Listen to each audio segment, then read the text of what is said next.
నమస్కారం అండి. శ్రీమాన్ బ్రహ్మశ్రీ డాక్టర్ రాజ నంబూదిరి గారు మనతో పాటు ఉన్నారు.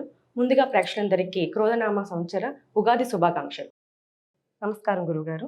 ముందుగా శ్రీ మహాగణపతి దేవతాభ్యాన్ని చూసే వీక్షకులందరికీ నమస్కారం. గురువుగారు 12 రాశుల గురించి వివరంగా చెప్పబోతున్నారు.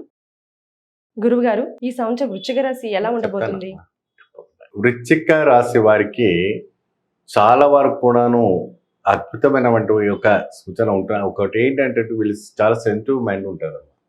సెన్సిటివ్ మైండ్ ఎట్లా అంటే ఎక్కువగా అథవా వాళ్ళు లోన్లీగా వాళ్ళు ఉండడం అనేది జరుగుతుంది. ఎక్కువ శాతము నలుగురిలో ఉండడానికి ప్రయత్నం చేయరు. వాళ్ళు వాళ్ళ సంతోషం వాళ్ళు ఎప్పుడు కూడా ఆలోచించుకొని ఉంటారు. వాళ్ళది ఏంటంటే ఎప్పుడు కూడాను మీరు చూడండి, వృచ్చికము అంటే మనకేంటే తేలు. తేలు ఎప్పుడు కూడాను చీకట్లను కనిపించిన ప్లేస్లో ఏకాంతంగా ఉండడానికి ప్రయత్నం చేస్తుంటుంది. దాని దగ్గర పోయి దాన్ని తాకితే ఆ తోకతో కొడుతుంది, చేతితో మంటేస్తాయి.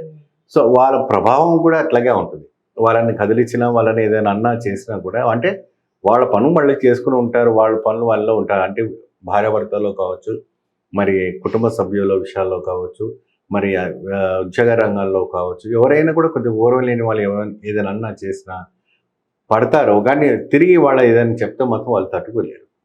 అటువంటి కొద్దిగా రియాక్షన్ బాగుంటుంది. కాబట్టి ఒకటి వీళ్ళు ఏంటంటే పగడాన్ని ధరించేటప్పుడు ఒక మంత్రాన్ని జపించుకోవాలి.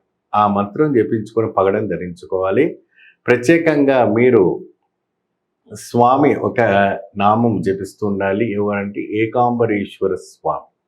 ఆ ఏకాంబరేశ్వరేశ్వరుణ్ణి నిరంతరంగా పూజించడం వల్ల మంచి యోగదాయకం రావటం జరుగుతుంది. భక్తి శివభక్తి మీద మీకు అతీతంగా రావటం అనేది ఇక్కడ మనకు గోచరిస్తుంది.